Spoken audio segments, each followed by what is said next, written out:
Hello my dear friend, यहाँ पर हम बात करेंगे IEX के Q1 के रिजल्ट के बारे में और देखेंगे इसका टेक्निकल एनालिसिस कि क्या अभी इसमें कोई एंट्री बन रही है या नहीं बन रही है।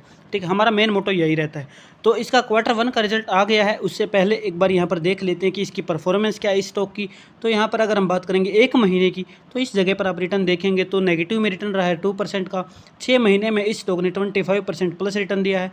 1 साल में इस स्टॉक ने 44% रिटर्न दिया है और वहीं 5 साल की अगर बात करेंगे तो 270% रिटर्न इस स्टॉक ने दिया है। अभी लेटेस्ट अपडेट क्या आया है दोस्तों कि Q1 का जो प्रॉफिट है वो इस स्टॉक ने बुक कर लिया है, जो कि 27% रहा है। यानी कि अगर मैं बात करूँ क्वार्टर के अकॉर्डिंग तो जून 2024 और जून 2023 इसके बीच में जो प्रॉफिट रहा है इस क्वार्टर का इस स्टॉक का, यानी कि IEX का जून 2023 का जो प्रॉफिट था उसके कंपेयर में जून 2024 में ये प्रॉफिट 27% बढ़ा है। ठीक है, तो ये है इसकी Q1 की रिजल्ट। और अब हम बात करते हैं इस स्टॉक के टेक्निकल के बारे में, जो कि हमारी मेन स्ट्रेंथ है। ठीक है, सबसे पहले मैं आपको इस चार्ट पे समझाऊंगा कि यहाँ पर एक डिमांड जोन और एक सप्लाई जोन है। वीकली चार्ट अगर मैं यहाँ पे सिलेक्ट करता हूँ तो यहाँ पर आप देखेंगे कि एक बहुत ही अच्छा यहाँ पर एक ये सप्लाई जोन है। ठीक है, सप्लाई जोन यानी कि प्राइस यहाँ पर जाएगा, उसके बाद नीचे गया तो इसके बाद से इस प्राइस को इस लाइन पे आना ही आना है। ठीक है, ये सप्लाई जोन है। ठीक है, तो जैसा कि आप देख पा रहे हैं कि ये प्राइस वापस से ड्रॉप होके 158 से 158 प्राइस पे ड्रॉप होके वापस यहाँ पर इस एक वीक के अंदर 176 चला गया है। अगर मैं यह बात करूँ, अगर मुझे दोबारा से कहीं सप्लाई जोन मिल रहा है, सप्लाई जोन हमें कब मिलते हैं जब कोई प्राइस ऊपर से ड्रॉप होके नीचे आता है, एक हाई लेवल से ड्रॉप होके हाई प्राइस से लो प्राइस पे आता है।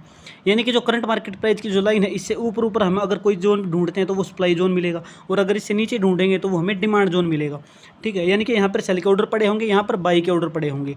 ठीक है, अब हम यहाँ पर देखेंगे वो कैसे रहता है। जैसे कि यहाँ पे देखिएगा एक बहुत ही बड़ी ड्रॉप कैंडल है, उसके बाद ये बेस कैंडल है और उसके बाद फिर से ड्रॉप कैंडल है।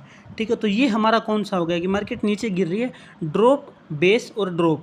ठीक है, अगर रैली बेस और रैली रहेगी तो वहाँ पे डिमांड जोन बन जाएगा। ठीक है, रैली बेस ड्रॉप बन जाएगी। अगर अगली कैंडल ड्रॉप बन रही इस तरीके की तो वहाँ पे सप्लाई जोन आ जाता है। ठीक है, तो मैक्सिमम 6 कैंडल होनी चाहिए। ठीक है, तो ये प्राइस है यहाँ पे। ठीक है दोस्तों, तो ये प्राइस कौन सा है यहाँ पे आप देखेंगे तो 235, यानी कि 235 तक प्राइस आएगा ही आएगा ड्रॉप होके। ठीक है ना, तो यहाँ पे अगर मैं आपको दिखाऊंगा, ठीक है, तो अगर आप इसको इस तरीके से भी कर सकते हैं। ठीक है ना, तो 235 प्राइस है, तो ये है हमारा 235। तो यहाँ पे देखिए ये प्राइस आया है। ठीक है, उसके बाद ये जोन यहाँ पे देखो कितने प्राइस तक 191 से 235 तक वहाँ पे ये प्राइस गया है, और कितने दिन में गया अगर मैं आपको दिखाऊँ। ठीक है, तो 235 से 195 ये प्राइस 42 डेज़ के अंदर आपको 29% का रिटर्न यहाँ पे देखने को मिला है। अब हम बात करें कि हम ये कैसे पता करें कि अभी प्रेजेंटली हम इसको यहाँ पे बाई कर सकते हैं या नहीं, ये हमारे डिमांड जोन पे है या सप्लाई जोन पे है नहीं है। ठीक है, तो वीकली कैंडल के हिसाब से यहाँ पे कोई भी ऐसा जोन अभी फुलफिल नहीं हो रहा है, क्योंकि ये सप्लाई जोन था जो यहाँ पे जो था इसने इसको टच कर लिया। जैसे ही प्राइस एक बार टच कर लेगा सप्लाई जोन को तो फिर हमारा जोन वहाँ पर काम का नहीं रहता है। तो ठीक है, तो यहाँ पर आप देखेंगे तो इस तरीके से यहाँ पे आपको कोई भी ऐसा जोन यहाँ पे आसपास देखने को नहीं मिल रहा है, ना ही कोई रैली कैंडल दिख रही है, ना ही कोई आपको बेस कैंडल और ड्रॉप कैंडल दिख रही है। ठीक है, तो आपको क्या करना है, लेकिन यहाँ पे जो है बायर्स एक्टिवेट हो गए हैं। अब Q1 का रिजल्ट डिक्लेयर हो गया है, उसके बाद से यहाँ पे बायर्स यहाँ पे ग्रीन कैंडल देखने को मिल रही है। ईयर टू ईयर में 27% का यहाँ पे प्रॉफिट देखने को मिल रहा है। ठीक है, तो अब हम इसको डेली टाइम फ्रेम पे सिलेक्ट करेंगे और वहाँ से देखेंगे क्या हमारा कोई ऐसा जोन या हमारी एंट्री बन रही है या नहीं बन रही है। ठीक है, तो अभी यहाँ पे देखेंगे ना आप, तो इस कैंडल का जो मूवमेंट है, जो ये लास्ट डे वाली कैंडल है, इसका मूवमेंट सिर्फ 0.3% ही रहा, 0.30 यानी कि लगभग 0.30% इसका रहा है मूवमेंट। यानी कि अगर मैं रुपीज़ में बात करूँ तो 2 रुपीज़ के आसपास इस कैंडल का मूवमेंट रहा है। अब आप इस चीज़ को समझिएगा, यहाँ पे देखेंगे 177 पे ओपन हुई, हाई 177, लो 175 और क्लोज 176, यानी कि लगभग 2 रुपये का यहाँ पे मूवमेंट है, यानी कि 0.30%, 0.32 यहाँ पे लिखा हुआ देखिए ना। तो अब हम बात करते हैं कैसे अब आगे क्या होगा। तो यहाँ पे आप देखेंगे तो ये एक जगह है जहाँ पे ये कैंडल एज है, यहाँ पे ये जो लाइन बनी है यहाँ पे, ये कैंडल यहाँ पे एज ए सपोर्ट का वर्क करने लग गई है। तो अगर ये आज अगले दिन वाली कैंडल इसके ऊपर क्लोजिंग देती है, ग्रीन कैंडल क्लोजिंग देती है, तो वो क्या करेगी, एज ए यहाँ पे इसी की तरह से सपोर्ट का काम करेगी। और अगर इसके नीचे ही क्लोज हो जाती है तो ये एज ए रेजिस्टेंस काम करेगी। ये चीज़ आपको समझ में आई? मुझे उम्मीद है पक्का समझ में आई होगी।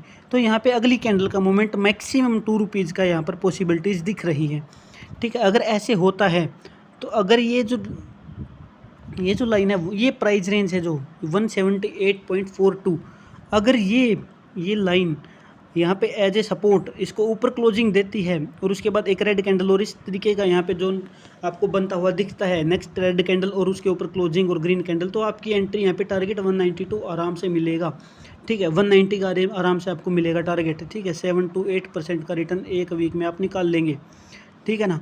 लेकिन अगर कैंडल यहाँ से प्राइस रिट्रेस हो जाता है तो प्राइस फिर यहाँ पे आएगा, ठीक है, 168 पे आएगा। तो आपको इस स्टॉक में वेट करना पड़ेगा, ठीक है ना। डेली कैंडल के हिसाब से वीकली कैंडल देखनी है, डेली ज़रूर देखनी है। उसके बाद प्राइस आपका यहाँ पे देखिएगा 184 190 आराम से आप टच कर लेंगे, ठीक है ना। तो इस तरीके से आपको चीज़ों को समझना है। अभी इस स्टॉक में क्या डिसीजन निकला, अभी इस स्टॉक में आपको वेट करना है, ठीक है। एक दिन की क्लोजिंग आपको देखनी है, नेक्स्ट डे की क्लोजिंग जो मंडे की क्लोजिंग है वो बहुत मायने रख रही है।